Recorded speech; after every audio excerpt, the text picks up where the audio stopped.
posibilidad ng tagumpay o kabiguan, ng ligaya o lungkot. Kaya marapat lamang na tanggapin si Jesus bilang tagapagligtas at Panginoon. At matapos yun ay panariwain ang katapatan at paglapit sa Kanya bawat araw o day by day. Ang day by day ay naglalayong umalalay sa pang-araw-araw na pamumuhay. Narito po si Kuya Ed Lapis sa mensaheng pinamagatang 7 Marks of a Winner.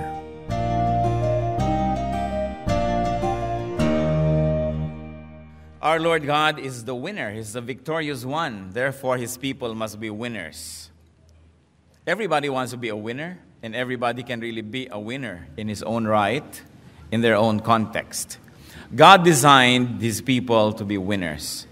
And when we say winner, we don't mean winners against other people, but against their own weaknesses and against the work of the evil one. Jeremiah 29:11 tells us, "For I know the plans I have for you, declares the Lord. Plans to prosper you and not to harm you, plans to give you hope and a future." Maganda ang plano ng Diyos para sa mga tao, that they are full of hope and prosperous and that they have a good future. But Satan wants people to be losers. Sabi po ng Panginoong Jesus tungkol kay Satan sa John 10:10, "The thief comes only to steal and kill and destroy." So who is a loser? Sa context po ng usapan natin ngayon, we will define a loser as a person who consciously or unconsciously allows Satan to steal what God gives him. He allows Satan to steal what God has given in store for him. And he allows Satan to destroy what he builds or what he will and he can build. In other words, a loser is a person who allows Satan to kill him and his potentials for greatness. And usually, this kind of loss happens through and because of a person's distorted values, point of view, behavior, and lifestyle. Ang mga matatawag po nating losers ay hindi losers dahil sa mundo, dahil inapi sila, dahil kinawawa sila, sapagkat halos lahat ng tao ay nakakaranas noon. Everybody has to contend with the same reality. But many people become losers because of their own distorted personal values and points of view. Their behavior and lifestyle will be the one to blame.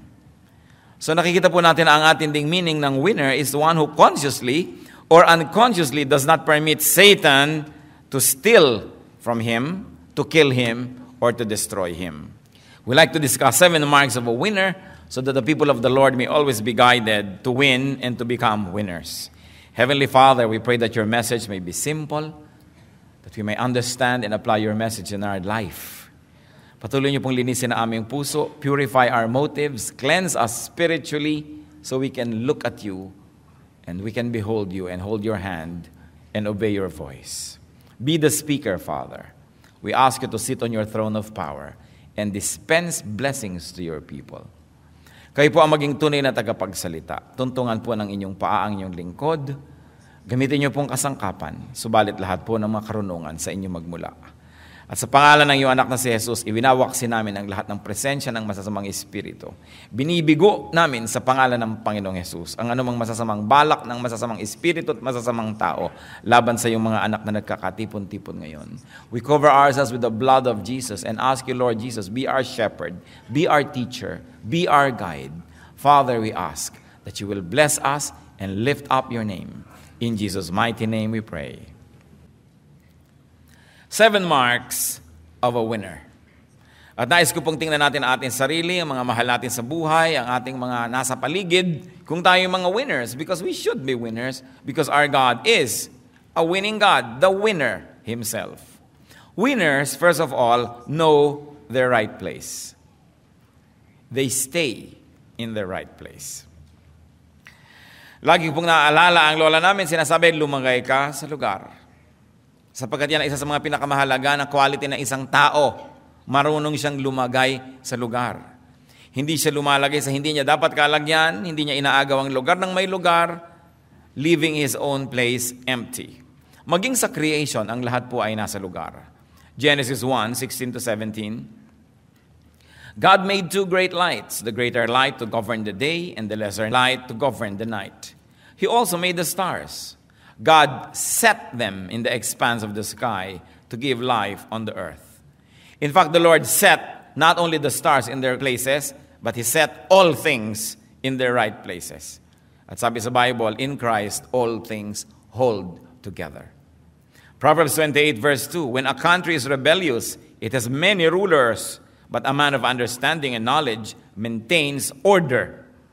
So a man of understanding or knowledge, in other words, a godly man, maintains order because God is God of order. And what does order mean? Everything in its place.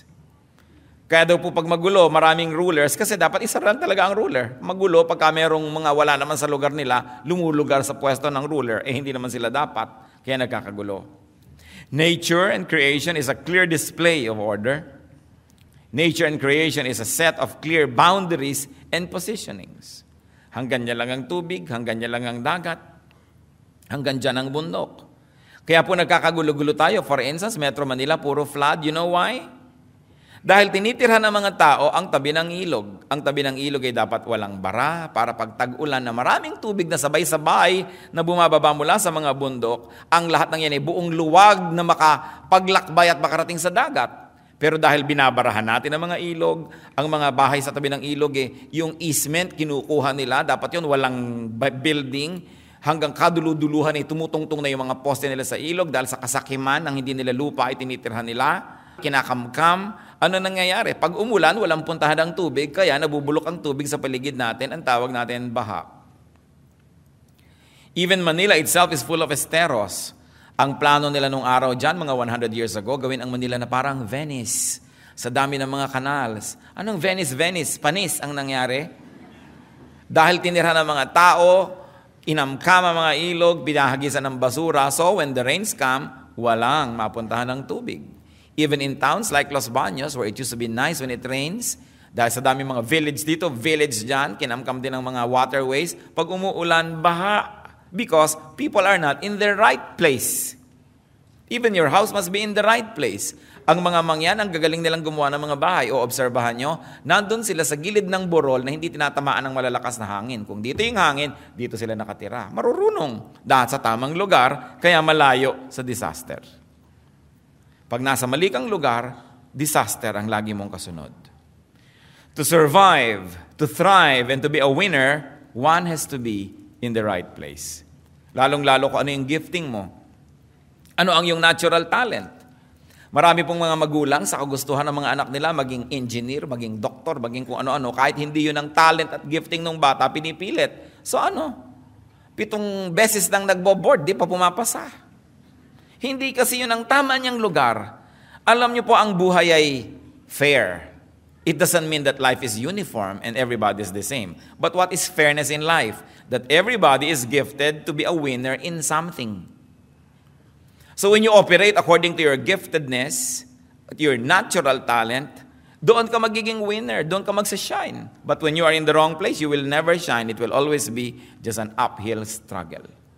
Kaya maganda yung lumulugar tayo sa lugar. That's why God can be called fair. Because everybody is good at something. Now we cannot be good, all of us cannot be good at the same thing. Because magsisiksikan na tayo doon sa area na yon, tapos yung ibang area ng buhay, walang tao. Kaya dapat, iniisip natin yan, nasa tamang lugar. Gusto rin ng Panginoon, halimbawa na ang lahat ng kanyang lupa ay matirhan ng mga tao, pero bakit mayroong urban blight? Because of misgovernance and bad management, the countryside is not managed well. The countryside is very rich, but there are no economic opportunities. So everybody flocks to the city. So, wala nang matirhan, sisiksik na lang kahit saan, ang gulo-gulo, ang sikip-sikip. Hindi yan kagustuhan ng Diyos, pero wala tayo sa lugar. Wala sa disenyo. Pag sumakay kayo sa aeroplano, makikita nyo ang luwag ng Pilipinas. Bakit nagsisiksikan ang lahat sa Metro Manila at sa Cebu? At sa mga towns, makikita nyo po, ang mga town, siksik. Tapos ang laki-laki nung pagkalaki-laking space sa mga labas ng town na walang katao-tao. So hindi naman masikip talaga ang Pilipinas. Wala lang tayo sa lugar. It is important to be in the right place. Another mark of a winner is that winners do not talk too much. And they do not reveal everything to everyone. Hindi kahit na lang saan sila daldal dito, daldal doon, sinabi na lahat ng mga lihim na hindi dapat sinasabi, pati sa panalangin, pati sa mga pangangako sa Diyos. Ecclesiastes 5:2, do not be quick with your mouth. Do not be hasty in your heart to utter anything before God. God is in heaven and you are on earth, so let your words be few. So sa pakikitungo sa Diyos din, huwag kang masyadong matabil, huwag kang masyadong maraming sinasabi, lalo na sa kapwa-tao. Marami mga taong napapahamak dahil sa kanilang katabilan. Kaya sabi sa Proverbs 20 verse 19, a gossip betrays a confidence, so avoid a man who talks too much.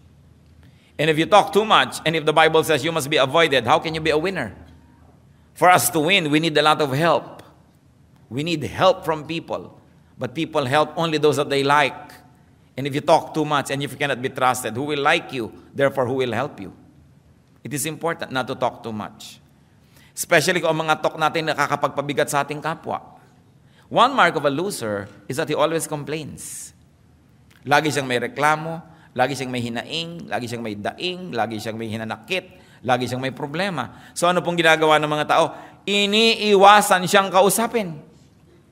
At yung mga iba na hindi makaunawa kung bakit sila iniiwasan, sabihin, kasi mahirap ako Kung nung araw lang na medyo may pera-pera ako, gusto ng mga tao, kausap ako. Siyempre, kahit nakakainis ka, kung may pera-pera ka, napagtsatsagaan ka. Kung wala ka ng kapera-pera, sino pa magtsatsaga sa'yo? Nakakainis ka pa. Pero may mga taong walang kapera-pera, pero gusto mo lagi siyang kausap kasi nakaka-enrich.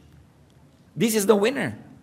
Na pagkakausap mo, nahawahan ka ng enthusiasm, ng sigla, gumaan ang iyong loob, nagkaroon ka ng pag-asa, tumibay ang iyong pananalig, nagkaroon ka ng ngiti sa iyong mga labi. Gusto mong kausap yon.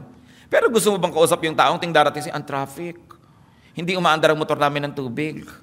May sakit ang aso namin. No? Ang maid ko, 3 linggo na hindi pa bumabalik. Yung problema dito, problema doon, problema dyan. Wala na silang sinabi kundi mga masasakit sa tenga. People will avoid you. And people avoid you, you lose. That's why winners don't talk too much. Especially, they do not talk too much of tragedies and horrible things. Pag may sinabi sa'yo ng taong, kumusta ka? Kung ipapaliwanag mo pa talagang inopera pa lamang ang iyong bituka at tinanggalan ng 3 inches, may mga 5 tahi, walang may gustong makinig nun. When people say, kumusta ka? Ang gusto lang nilang marinig, mabuti. Subukan mong may problema nga ako, financial. Takbo agad yung kumusta sa'yo. Don't talk too much. Another mark of a winner is that winners do not trust easily. They do not trust others blindly. Sabi sa Jeremiah 9:4, beware of your friends. Do not trust your brothers. For every brother is a deceiver, and every friend a slanderer. Yung mga loser, mapagtiwala. Pinagtiwala ang lahat, ipinagtiwala ang bank account, ipinautang yung pangmatrikula ni Junjun. No? Sa kanyang kumare, tapos ngayon naitakbo ng kumare. O ayan ngayon, mapagtiwala masyado. Losers, masyado mapagtiwala. Mga masyadong bilis mahulog ang loob. Kaya bilis-bilis umibig. 3 araw lang na sunod-sunod na abutan ng kaimito, in love na. Madaling mahulog ang loob, loser. Because people always want to take advantage of you and people like to cheat you. So you've got to be very, very defensive many times in order not to be taken for a ride. Micah 7, verses 5-6. Do not trust a neighbor. Put no confidence in a friend, even with her who lies in your embrace. Be careful of your words. For a son dishonors his father. A daughter rises up against her mother. A daughter-in-law against her mother-in-law. A man's enemies are the members of his own household. At huwag niyo sabihin sa akin, hindi totoo yan. Yung mga sobrang mga pagtitiwala, pagbibigay, at pagiging transparent only makes people very vulnerable. These are not the ways of the wise. Hindi naman natin sinabi na maging paranoid na tayo at huwag na magtiwala kahit kanino. Pero ang sinasabi, huwag agad-agad. Subukin muna. Siyasatin, suriin ang kapwa bago pagtiwalaan. Remember, only those that you trust can deceive you. Because those that you do not trust have no chance to deceive you. So lahat lang ng pinagtitiwalaan natin ang pwedeng panggalingan ng mga mandaraya sa atin. Kasi ang di natin pinagtitiwalaan, walang pagkakataong mandaya dahil hindi nga pinagtitiwalaan. Kaya lahat ng nadaya, sino ang nandaya? Yung pinagtiwalaan. Kaya kailangan maingat. Another mark of a winner. Winners do not commit easily. Hindi sila agad-agad na pipirma sa kontrata. Hindi sila agad-agad sasabihin, sige, sasamahan kita. Sige, kapanalig mo ako. Sige, tutulungan kita.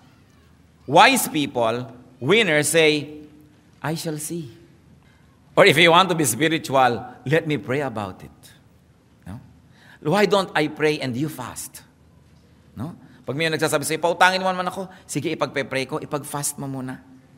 Diba? Kailangan nito ka, sige, agad-agad. Tapos mamaya, pag nakapag-isip-isip ka, gusto mong bawiin yung salita mo, nasabi mo na. Ano sabi sa Proverbs 6:1-5? My son, if you have put up security for your neighbor, if you have struck hands in pledge for another, if you have been trapped by what you said, and snared by the words of your mouth, then do this, my son, to free yourself. Since you have fallen into your neighbor's hands, go and humble yourself. Press your plea with your neighbor. Allow no sleep to your eyes, no slumber to your eyelids. Free yourself like a gazelle from the hand of a hunter, like a bird from the snare of a fowler. Alam niyo po, to strike your hand in pledge, ibig sabihin, gagaranti ka sa utang ng iba. Uutang ako, garantihan mo naman, kumare. O sige, lika. Feeling important ka naman na papirma-pirma doon. Sabi, anak, kung nagawa mo yan, huwag kang matulog, huwag kang magpahinga hanggang hindi mo nababawi ang pirma mo. Magbakaawa ka kung kailangan, magpakababa ka kung kailangan, but free yourself. Kung paano pumipiglas ang isang usa na nahuli ng isang hunter, ganun ang gawin mong pumiglas, huwag kang pumayag, huwag kang matutulog na nakagapos ka kasi paggising mo, baka lalong gapos na gapos ka na. Proverbs 11:15, he who puts up security for another will surely suffer, but whoever refuses to strike hands in pledge is safe. Inulit na naman, kung sino ang nag-guarantee sa utang ng iba will surely suffer. At huwag niyong sabihin hindi totoo. Napakarami na magkaibigan na nagkasira dahil ikaw yung nag-guarantee sa kanya tapos tinakbuhan ka. Magkakasira din lang kayo matapos siyang tumakbo, magkasira na kayo bago pa siya tumakbo. At least nagkasira rin kayo, pareho lang, pero hindi kanya nadaya. Sabi, huwag kayo mag-guarantee. Ngayon sasabihin niyo, Pastor, paano po yan? Di ba dapat tayong tutulong? O sige, tutulong ka, pero huwag kang umasa na babayaran ka para hindi ka iiyak-iyak pagkatapos. Sige, hindi kita pinipigil mag-guarantee, pero ituring mo nang nawala yan. Pag nagbayad na lang, bonus. Pero pag hindi nagbayad, sabi mo, well, naturally, tatakbuhan ako. Hindi ka bigo. Pero yung aasa ka, hoy, bayaran mo to talaga sa akinsi kasi mag-e-enroll lang anak ko. Tapos akinsi na, hindi ka pa pinupuntahan. Tinakbuhan ka na nun. So kung tutulong ka, tumulong ka na, huwag mo nang asahan pang ibabalik. Para pag ibinalik, tuwang-tuwa ka. Pag hindi ibinalik, inasahan mo na yon. Pero huwag yung iasa ang buhay nyo doon sa mga nangangako. Yung mga nagigipit, ipapangako ang lahat. Pag nakuha ng kailangan sa inyo, sorry na lang kayo. Sa James 1:19, my dear brothers, take note of this. Everyone should be quick to listen, slow to speak. In fact, slow to become angry. Because even anger is a commitment. Because when I'm angry with you, I commit myself to a certain course of action. Lalong-lalo kung meron kayong kaibigan, kamag-anak, galit sa isang tao, pupunta sa inyo, magsusumbong. Yung galit niya, nahawa na kayo, galit na rin kayo. You have committed to his war. Kaya dapat slow to become angry. Galit na galit siya, pag nagalit ka na rin, kasama ka ng susugod sa kalaban niya, yung pala ginagamit ka lang niya, pinaikot ka lang niya. Remember, every story has at least two sides. And the side of the one close to you, the side of the one who talked to you first, is not always the correct side. So, be slow. Be slow to speak. Be slow to commit. And of course, very importantly, be slow to become angry. And of course, ano pa? Ang mark of a winner, avoid offending people. Even the Lord, who is creator of heaven and earth, prince of princes, kings of kings, ano pa? Ang sabi niya, huwag tayo mang-offend. Matthew 17:24-27. After Jesus and his disciples arrived in Capernaum, the collectors of the 2 drachma tax came to Peter and asked, doesn't your teacher pay the temple tax? Yes, he does, he replied. When Peter came into the house, Jesus was the first to speak. What do you think, Simon? He asked. From whom do the kings of the earth collect duty and taxes? From their own sons or from others? From others, Peter answered. Then the sons are exempt. Jesus said, but so that we may not offend them, go to the lake and throw out your line. Take the first fish you catch, open its mouth, and you will find a 4 drachma coin. Take it and give it to them for my tax and yours. So maganda yung usapan, sabi ni Lord, sa palagay mo ba dapat ako magbayad ng tax? Hindi po, son kayo of God eh. Oo nga, pero sige na lang, para huwag na lang sila ma-offend, magbabayad tayo ng tax. And if the Lord, who is King of Kings, will avoid needlessly offending people, why will we want to offend people? So winners don't needlessly offend others. Why? Because one offense can be taken seriously and that person may never forget, and that person will only strengthen himself, wait for a chance to get even with you. Kahit na isang taong maliit, isang hamak, hindi mo alam, life is never permanent. Hindi mo alam kung magiging makapangyarihan yan o magiging marunong o malakas yan. Ang mga bata lalo, huwag aapihin. Dahil alam nyo, one thing for sure, habang patanda kayo ng patanda at pahina, palakas ng palakas yung bata. Kung matanda na kayo, may inaapi kayong bata, lampas na kayo sa 12:00 ng buhay, ng tanghali. So, ang nag-aalauna, 2:00 na kayo, yung bata nag-9, 10:00. Pag mga 4:00, 5:00 na kayo ng buhay nyo, siya naman 11:00, 12:00. Anong magagawa nyo sa kanya kung paghigantihan kayo? O baka kakailangan ninyo ang tulong niya later on. So you don't offend even the weak, because even weakness is not a permanent status. So we see that you should not always offend people. May mga tao naman, they take joy in being what? Brutally frank.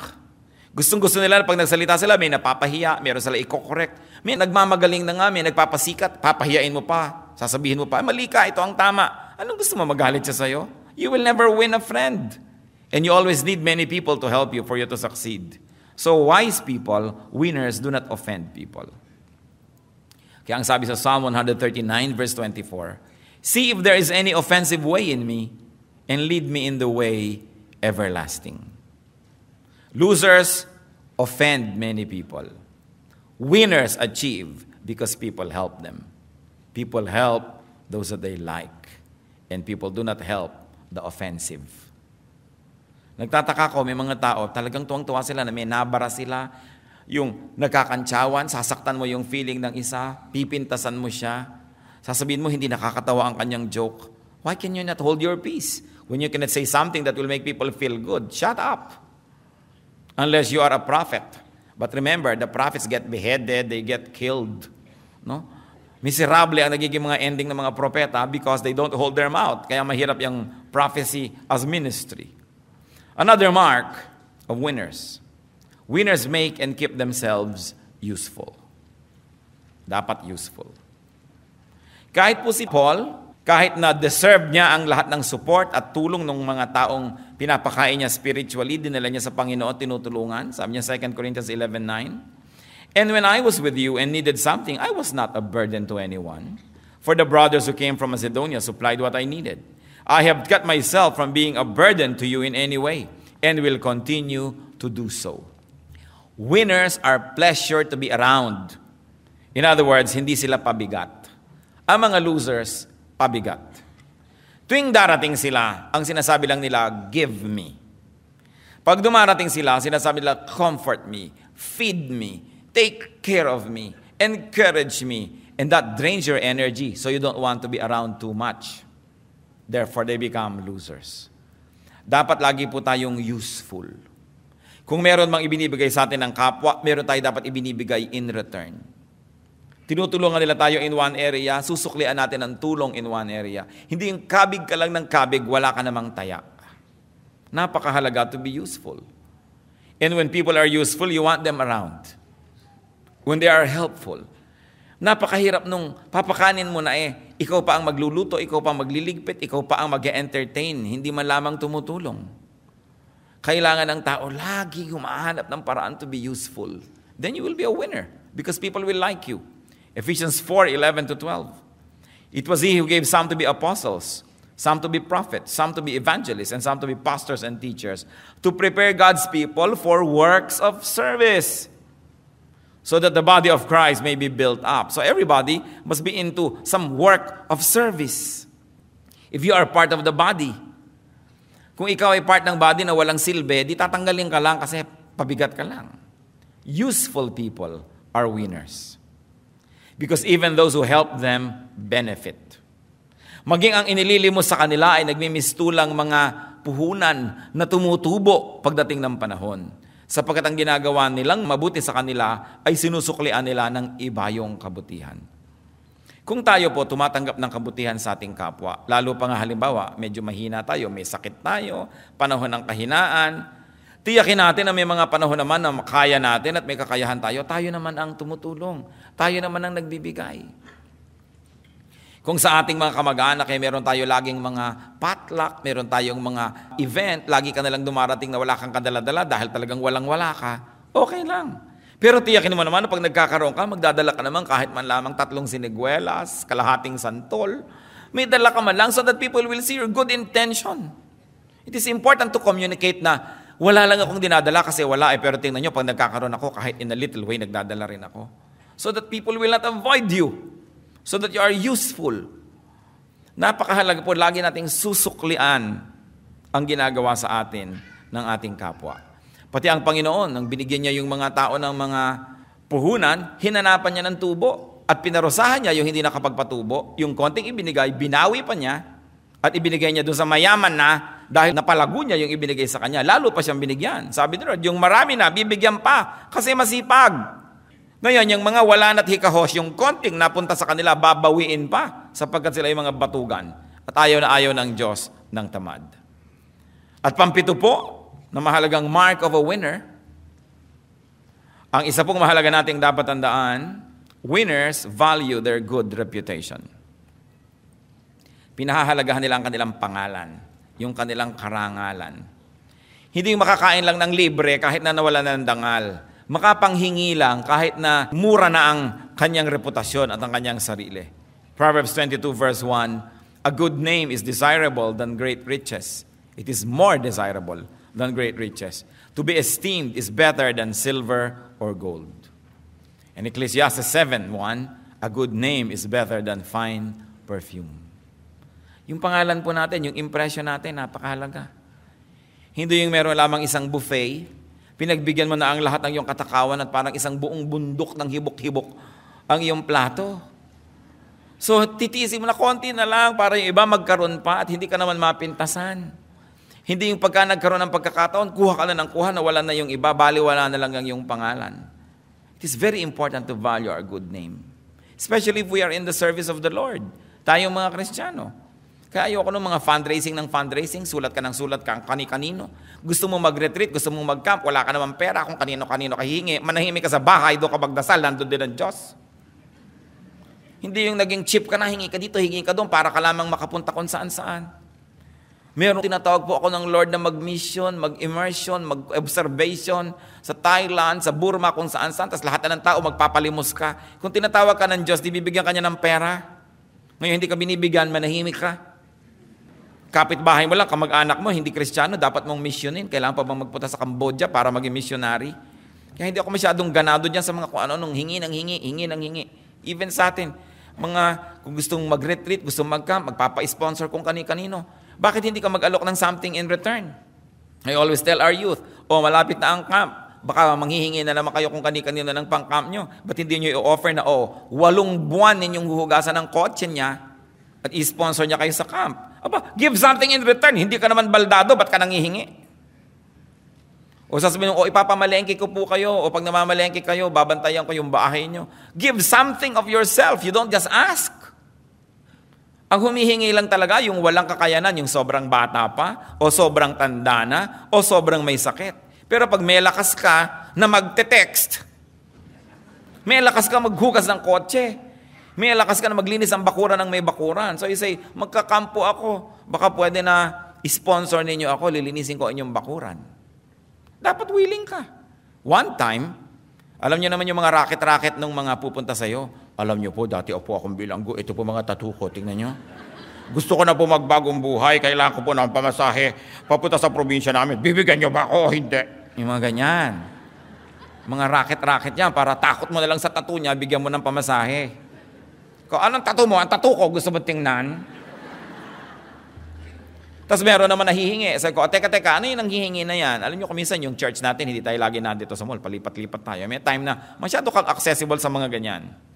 Sabi nung, kailangan daw nila ng pamasahing mag-asawa. Sabi ko, alam ninyo, wala naman kaming ganyang pondo na ipinamimigay. Kung gusto ninyo, tatawagan kayo mga member namin, yung may mga gusto magpalaba, ipaglaban nyo para kayo kumita. Sige daw. Dali, tanggal ang mga kortina, mga kung ano-ano. Panglaban natin. Aba, umupo na nga ang mag-asawa at talagang maglalaban na. Naglalaban na talaga sila. Mga 1 hour sa paglalaba, inawat ko na. Sabi ko, sige, lumakad na nga kayo at baka kayo masyadong madelay sa biyahe nyo. Ito na ang pamasahin nyo. Kasi willing maglaba. Pero may allergic po kasi ako sa sabon. Abay, wag kang mabuhay. Hindi ka ba allergic sa pera? Hindi ka ba allergic sa hangin? Di, wakasan mo ng buhay mo, allergic ka pala eh. Ayaw mo magtrabaho, gusto mo humingi ka ng humingi. Ano ka, linta? At ang linta, kung mamatay, nagiging man lang fertilizer sa lupa. Mahirap po yung lagi ka lang hingi ng hingi. Kailangan meron kang binibigay na kabalit. Lagi ka naman pwede kang magbigay ng kabalit eh. Kahit hindi ka tumbas yung halaga, makita man lang na willing ka. Pagka ganun gaganahan yung tumutulong sa atin. Winners are like that. And you know why they are winners? Because they will always not be down here. Because people will like them and will give them an opportunity. Lalaki ang mundo nila. May mamimit silang mas malalaking opportunity. Bibigyan sila opportunity. Kaya taas sila ng taas. Lahat po tayo na nakataas sa economic ladder, sa ating profession, dahil may mga tumulong sa atin. Hindi kayo pwedeng umasenso na walang tutulong sa inyo. People always need help to go up. And the wonderful thing about it is, people who can help, like to help people who are likable. So losers, beware. Dapat lagi tayong may ino-offer na something good. Yung iba sa sila unfair ang buhay, I don't think so. Sapagkat mayroong mga taong galing sa kalalim-laliman ng pusali, umasenso sobra. Lahat ng tao, I believe, may opportunity. Pero ang liit-liit pa lang ng opportunity sa'yo. Sinasabi pa lang ng amo mo kung namamlansya ka, pwede ba, ipamlansya mo naman ako bukas kasi meron akong lakad. Ako, hindi ako pwede bukas kasi nangingiling ako bukas, bla bla bla bla bla bla. Nainis na sa'yo. Pag may iba ng planchadora, yun na yung kukunin. At ngayon, meron pala yung factory, kailangan niya ng supervisor, natutuwa sa'yo, ang galing-galing mong mamlansya. Ibig sabihin, baka magaling din itong mag-ayos ng ibang bagay. Subukan ko nga maging supervisor sa paggawaan namin ng pakumbakya. Di ba? Mabibigyan ka ng opportunity. And then from there, may nakilala ka ng mga ibang supplier. Sabi, ang galing naman itong supervisor ng paggawaan ng pakumbakya. Alam mo, meron akong tindahan eh. Gusto mo ba ma-supervise? Kaya ka-asenso because people see you na ikaw'y mahusay, ikaw'y magaling. Pero alam niyo po, lahat ng kapintasan natin, nakikita rin ng kapwa. Sinasabi lang ako, hindi ko ito kukunin. At pag nakita ka pa ng mga may desisyon sa iyong mga katamaran, ibababa ka pa, tatanggalin ka pa. Hindi ba maraming kababayan tayo, may trabaho na natanggal pa? Paano laging huli? Inuuwi ang pinto ng opisina. Paano hindi matatanggal? We all have opportunities. I believe that God is fair. But people destroy the bridges through which they should pass because of their lack of good character. At isa po yan na kapintasan ng mga losers, bad character. Dapat maganda ang ating pagkatao. Yung pagkatao, importante. So be winners, because God is a winner. Know what it makes to be a winner. Know the marks of a winner. Observe and be guided by this. And avoid the ways of losers. At kung tayo po sa buhay natin, naramdaman natin parang loser, it's not the end of the world. Meron pa tayong pag-asa. Kung meron tayong mga kakilala ng mga losers, tulungan natin sila. But remember, help from a distance. Kung nalulunod masyado yung tao, pag lumusong ka, yayakapin ka niya, di ka niya bibitawan, pareho kayong malulunod. Kailangan gumawa ka ng ibang paraan para siya sagipin. Hindi naawa ka kasi sa taong ito, sobrang nagkanda, gulo-gulo na ang buhay, so biglang gagawin mo, pakasalan ko nga ito, kawawa naman. So nadamay ka. Dapat tayong matulungin, pero ang pagtulong mo dun sa taong nalulunod, from a distance. Unless you are really a very able swimmer, ilulubog ka rin niya. At napakaraming mga ganyan, naging maawain sa loser, naging loser din. Tutulong ka. Ipanalangin mo, but help from a distance. Because there are people who burn themselves and burn everybody else who gets near them. It's important to exercise caution. Heavenly Father, we thank you for your reminders and we thank you that you're a winner. Kung may mga kasama kami, Lord, na parang maiko-consider na loser sa buhay, tandaan namin ang mga paalala mo ngayon. Magkaroon kami ng pagbabagong loob. Ayusin ang aming mga ugali, ang aming pamamaraan. And in that case, O Lord, we will live and stand and walk along the path of blessings. And therefore, we will be blessed. Ituro mo sa amin na higit lalong mabuting paraan. At sa mga areas, Lord, ng buhay na kami mga winner talaga, we thank you, we praise you, we honor you. At ipakita mo sa amin yung aming mga areas where we are losers. At makita namin, Panginoon, ang pananagutan namin kung bakit kami loser. Tigilan namin ang paninisi sa kapwa at tingnan namin kung ano ang aming ugali, ang aming paraan, ang aming lifestyle. Help us, Father. We thank you, Lord. And we commit our lives to you, that through victories in our lives, not against other people, but against our own weaknesses, we may glorify you. Sa ilang saglit tayo tumungo sa presensya ng Panginoon, magpasuri tayo sa Kanya. If there are any losing ways of losers in our lives, iwaksin natin yan. Humingi tayo ng tulong sa Panginoon na magkaroon tayo ng pagbabagong loob, maiba ang ating buhay, at ipasalamat natin yung areas where we win. The Lord is here. Seek His presence and ask the Spirit of the Lord to tell you exactly where you stand. Tayo ba'y winner o loser? Hindi bagay sa mga anak ng Diyos ang maging loser because our God is victorious. Spend some time with the Lord in silence.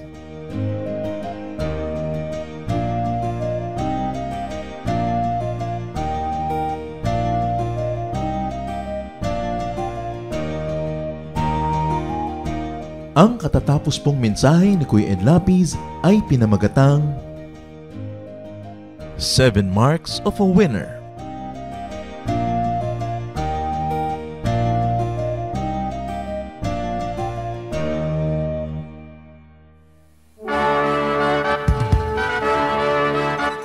Halina't sama-samang sumamba at magdiwang sa Day by Day Jesus Celebration kasama si Kuya Ed Lapiz. Bulwagan ng Panginoon, PICC, one Sunday a month, Philippine International Convention Center, Rojas Boulevard, Pasay City. All other Sundays, sa mga day-by-day mini-bulwagan ang pagtitipon. Para sa buwan ng Setyembre, gaganapin ito sa September 1, 2024. 8 a.m. ang First Jesus Celebration, 10 a.m. naman ang Second Jesus Celebration. Para sa iba pang detalye, bisitahin ang ating official Facebook page, Day by Day Friends.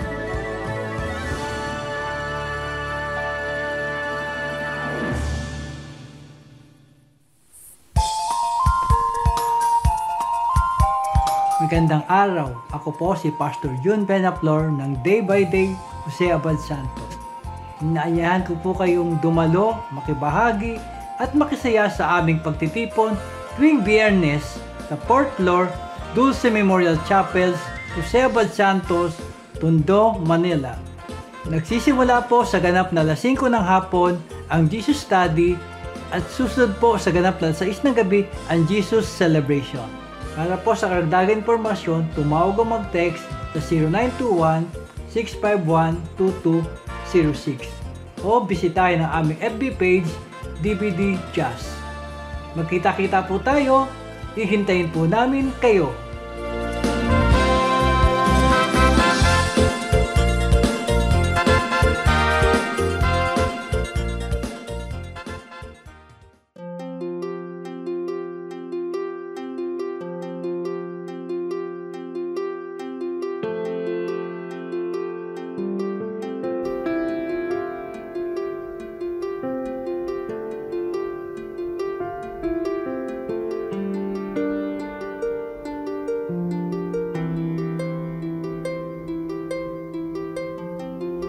Panginoon, ang sabi niyo sa akin, lumapit lang sa inyo. Ibig ko'y diringgin, pasanin ay aalisin, lahat ng kabigatan ng isip at katawan, inilalagak ko na sa inyong kantungan. Nais kong madama haplos ng iyong kamay, paghako sa damdamin, sinisiklot ng buhay. Nais kong madama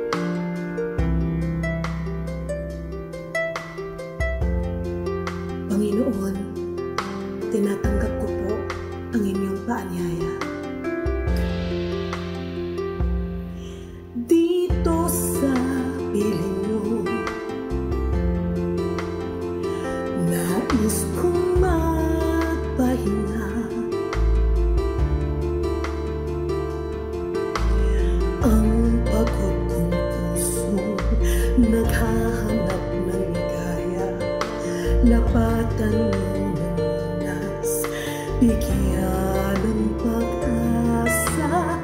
Nais kong madama haplos ng iyong kamay, paghakot sa damdamin, sinisiklot ng buhay. Nais kong madama init ng iyong yakap. Sa sandaling ito, hanap ko ay paglinga.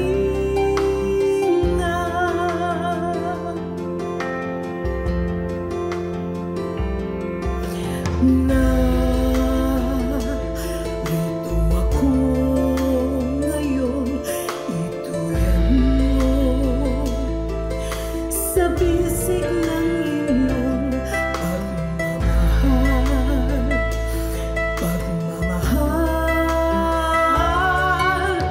Nais kong madama haplos ng iyong kamay,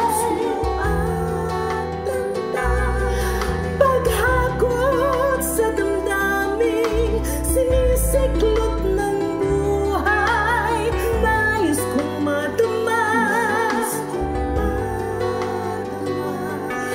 init ng iyong yakap.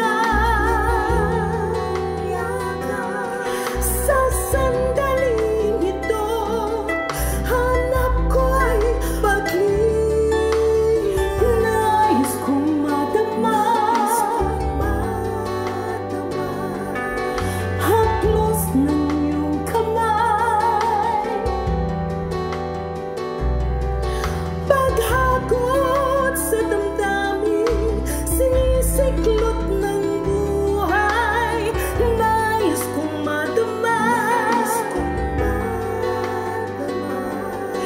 init ng iyong yakap. Sa sandaling ito, hanap ko ay paglinga.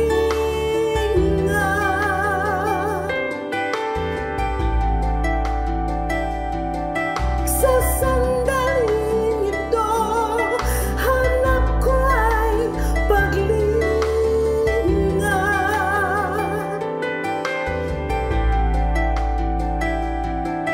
Sa sandaling ito, hanap ko ay paglinga.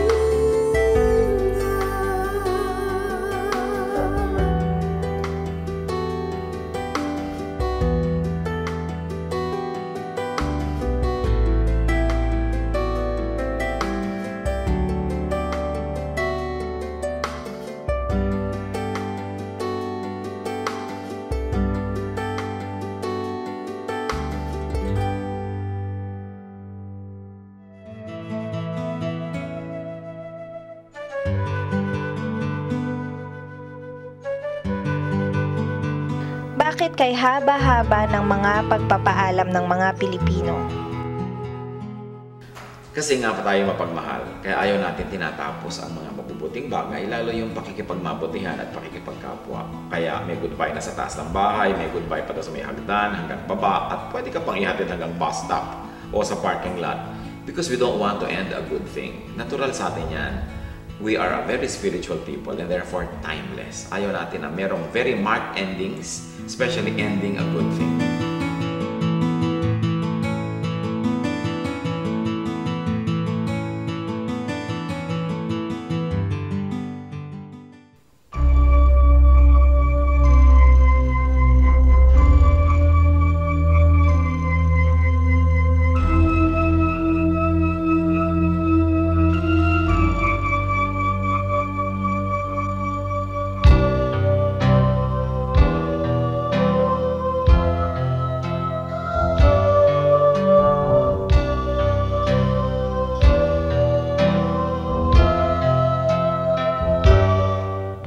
Bakit labis na pag-ibig ang nais kong ibigay? Magmula nang tanggapin ko si Jesus sa aking buhay. Noon ng Diyos sa puso ko'y isang katang-isip lamang. Ngunit ngayon siya ay katotohanan.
Dumako po tayo sa mga hiyas ng bayan, mga kayamanan po ng ating lahi, ng ating lipi, na maaari nating pagyamanin, kilalanin at itampok.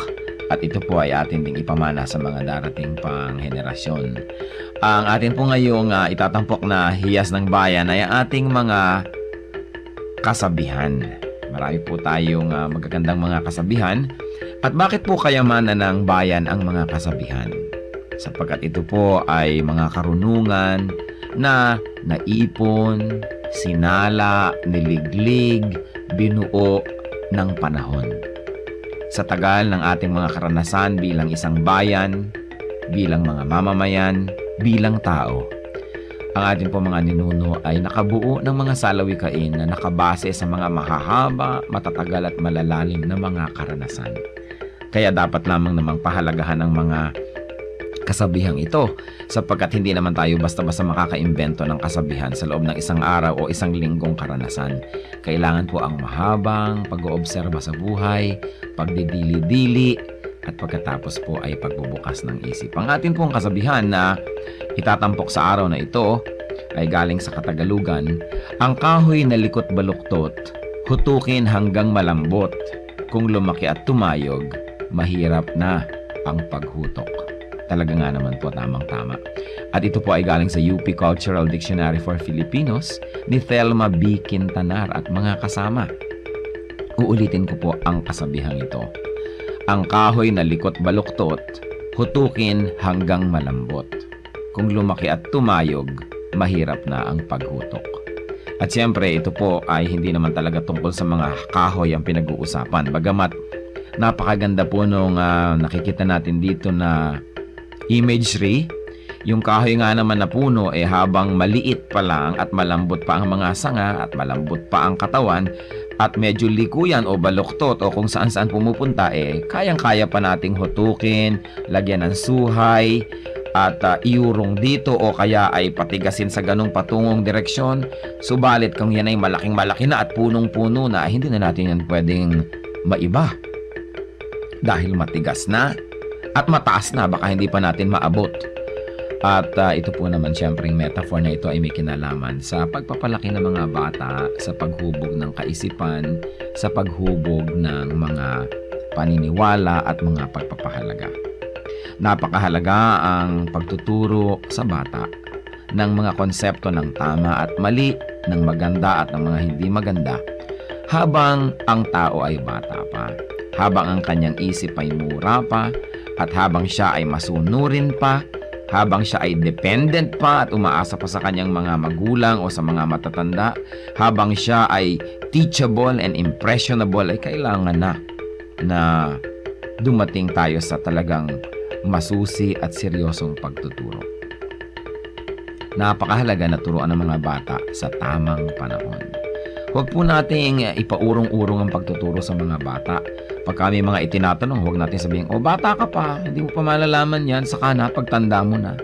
O kaya, ano ba, kabata-bata mo, ang dami mong tanong, malalaman mo rin yan pagtanda mo.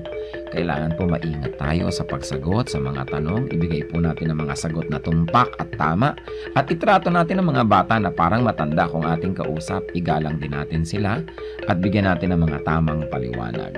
Tandaan po natin ang pagbabantay, ang pagtuturo, ang paghuhutok sa mga mumunting mga bata.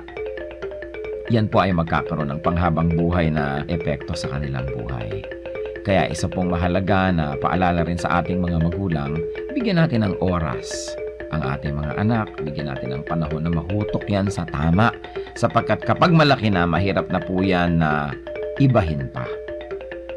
Kaya ilapit natin sa Panginoon habang maaga, palakihin natin ang may takot sa Diyos, palakihin natin na kasama ay mga mananampalataya, nadidinig ang salita ng Diyos, mga Kristiyanong awitin, at nang sa gayon, ang batang ito ay lumaking nasa tamang direksyon.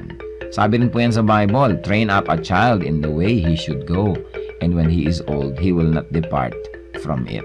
Meron po tayong equivalent niyan sa ating pong kultura, sa ating mga kasabihan. At yan po ang hiyas ng ating bayan ngayon, kasabihang, ang kahoy na likot baluktot, hutukin hanggang malambot. Kung lumaki at tumayog, mahirap na ang paghutok.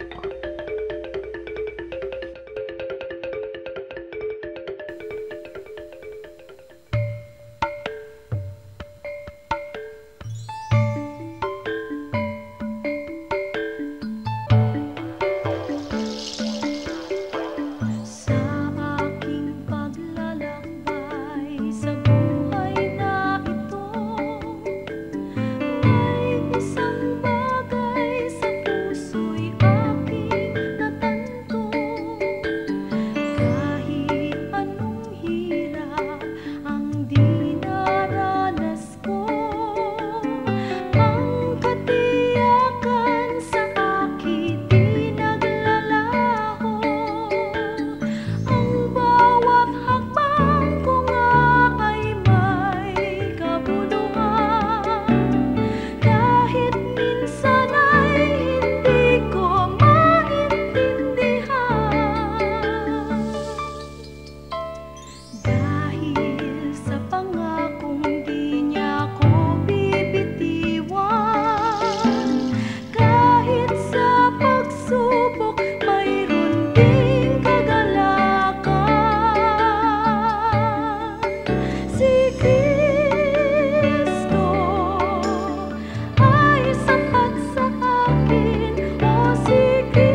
Oras na po para pansamantalang magpaalam ang programang Day by Day.